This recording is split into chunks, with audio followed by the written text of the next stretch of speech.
காஷ்மீர் தாக்குதலால விரக்தியில இருக்கக்கூடிய நிலையில பாகிஸ்தான் தூதரகத்திற்குள்ளார கேக்கு கொண்டு சென்ற நபரால பரபரப்பு ஏற்பட்டிருக்கு. பஹல்காம் பயங்கரவாத தாக்குதலை தொடர்ந்து புதுடில்லியில உள்ள பாகிஸ்தான் தூதரக அலுவலகத்தை நோக்கி ஒரு நபர் கேக்கை எடுத்து சென்ற காணொளி சமூக வலைதளத்துல வைரல் ஆகி இருக்கு. அப்போ பத்திரிகையாளர்கள் அவர்கிட்ட கேக் எதுக்கு, யாருக்கு, கொண்டாட்டமா அப்படின்னு சரமாரியா கேள்வி எழுப்பியிருக்காங்க. ஆனா அவர் எதற்காக கேக்க உள்ள எடுத்துட்டு போனேன் அப்படின்னு எந்த ஒரு பதிலும் கொடுக்காம இருந்திருக்காரு. முன்னதாக தூதரகத்திற்கு கொடுக்கப்பட்டிருந்த பாதுகாப்பை இந்திய அரசு வாபஸ் பெற்றது. இதுக்கிடையில இன்னைக்கு தூதரக அலுவலகத்திற்கு வெளியே பாஜகவினர் கண்டன ஆர்ப்பாட்டத்தில் ஈடுபட்டாங்க.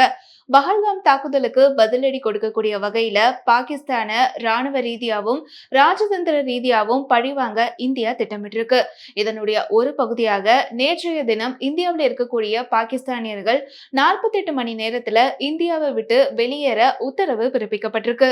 இப்படியான ஒரு சூழல்ல தான் பஹல்காம்ல நடைபெற்ற கொடுஞ்செயலுக்கு பாகிஸ்தான் தூதரகத்துல அதிகாரிகள் கேக் வெட்டி கொண்டாட்டத்துல ஈடுபட இருந்ததா சொல்லப்படுது. இந்த வீடியோவை பார்த்த இந்தியர்கள் அனைவருமே கொந்தளிப்பை வெளிப்படுத்த தொடங்கியிருக்காங்க.